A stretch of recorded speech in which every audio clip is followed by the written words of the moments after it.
ইতিহাস বলে একটা রাজবংশের শাসনের গৌরবোজ্জ্বল সময় সর্বোচ্চ 1 শতাব্দীকাল, অথচ শাহ বংশ 2500 বছর ধরে প্রভাব প্রতিপত্তি সহকারে রাজত্ব করে আসছিল ইরানে। ইরানের সেই একচ্ছত্র শাসন করা রাজবংশের পরিসমাপ্তি ঘটে 1979 সালে আয়াতুল্লাহ খামেনির হাতে। যে বিপ্লবের মাধ্যমে শাহ বংশের পতন ঘটেছিল তা ইতিহাসে ইরানের ইসলামী বিপ্লব নামে পরিচিত। ফরাসি বিপ্লব আর রুশ বিপ্লবের পর পৃথিবীর ইতিহাসের অন্যতম যুগান্তকারী বিপ্লব হয়েছিল ইরানের তেহরানে। সালটা 1941। ইরানের শাসক হিসেবে শাহ বংশের সিংহাসনে বসেন রেজা শাহ। পৃথিবীতে টিকে থাকা সবচেয়ে প্রাচীন বংশের শাসক তৎকালীন রেজা শাহ পাহলভি। দ্বিতীয় বিশ্বযুদ্ধের পর ইরানের ভূখণ্ডে প্রচুর তেল সম্পদ আবিষ্কার হয়, আর বিপ্লবের শুরুটা হয়েছিল ইরানের এই আবিষ্কৃত তেলের খনিগুলোর মালিকানা নিয়ে। যা ইরানের এসব মূল্যবান সম্পদ মার্কিন ও ব্রিটিশদের মালিকানায় রেখে বিলাসবহুল জীবনযাপনে ব্যস্ত হয়ে পড়ে। এত তেল সম্পদ আবিষ্কারের পিছনে ছিল ব্রিটিশ বিভিন্ন কোম্পানি, যার ফলে যত তেলের খনি আবিষ্কার হয়েছে তার অধিকাংশের মালিকানা ব্রিটিশদের হাতে ছিল। এদিকে ইরানের শাহ বংশের শাসক গোষ্ঠী ব্রিটিশদের থেকে বিভিন্ন সুযোগ সুবিধা গ্রহণ করত এবং রেজা শাহ পাহলভি অত্যন্ত অহংকারী হয়ে উঠেছিলেন তখন। বিশেষ করে তখনকার শাহ বংশ পরিচালনার মূল কাঠি হয়ে রয়েছে ব্রিটিশরা। কথিত আছে শাহ বংশের শাসকগণ অত্যন্ত বিলাসবহুল জীবনযাপন করত। এমন সময়ে ইরানে জনপ্রিয় এক রাজনৈতিক নেতার আবির্ভাব ঘটে। তার নাম মোসাদ্দেক হোসেন। মোসাদ্দেক শাহের বিরুদ্ধে জনমত তৈরি করতে চেষ্টা করেন। মোসাদ্দেকের রাজনৈতিক প্রতিশ্রুতির প্রধান প্রতিশ্রুতি ছিল তেল সম্পদ জাতীয়করণের। এমন জাতীয়তাবাদী ভাবধারা ইরানি জনগণকে খুব দ্রুত আকর্ষণ করে। ফলে পার্লামেন্টে নির্বাচনে বিপুল ভোটে জয়লাভ করে মোসাদ্দেক হোসেন। মোসাদ্দেকের জয়ের ফলে হুমকির মুখে পড়ে যুক্তরাষ্ট্র ও যুক্তরাজ্যের ইরান থেকে স্বল্প দামে তেল আমদানি। মোসাদ্দেকের প্রতিশ্রুতি অনুযায়ী ইরানের তেল সম্পদ জাতীয়করণ করলে তেল রপ্তানিতে যুক্তরাষ্ট্র ও যুক্তরাজ্যকে প্রচুর অর্থ গুনতে হবে। তাই মোসাদ্দেকের এই জয় কোনোভাবেই মেনে নিতে পারেনি তৎকালীন ক্ষমতাশালী যুক্তরাজ্য ও যুক্তরাষ্ট্র।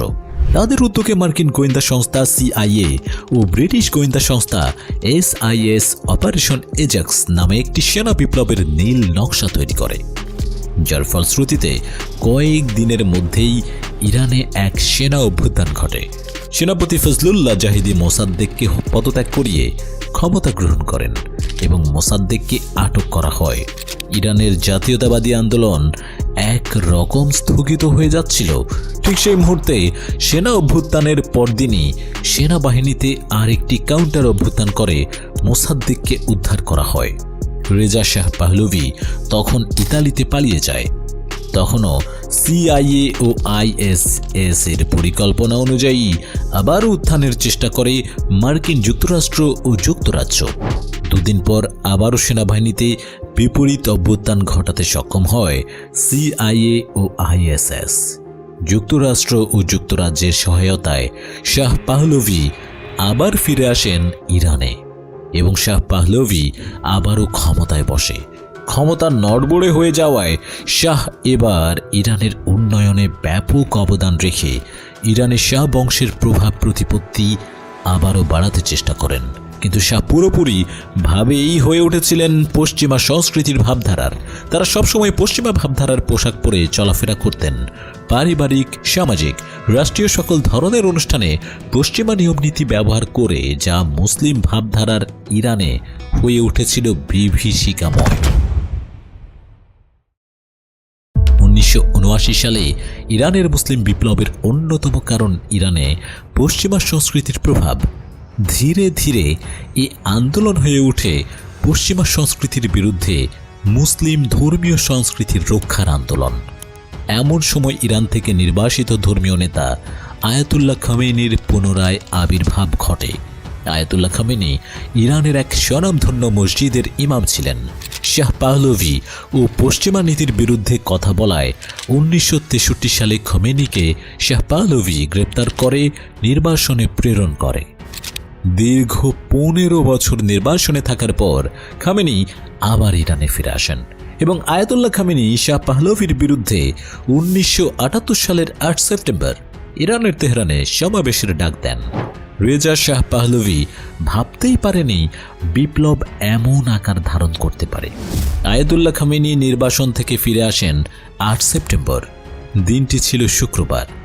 জুমার নামাজের পর তেহরানে একত্রিত হয় প্রায় 60 থেকে 70 লক্ষ মানুষ।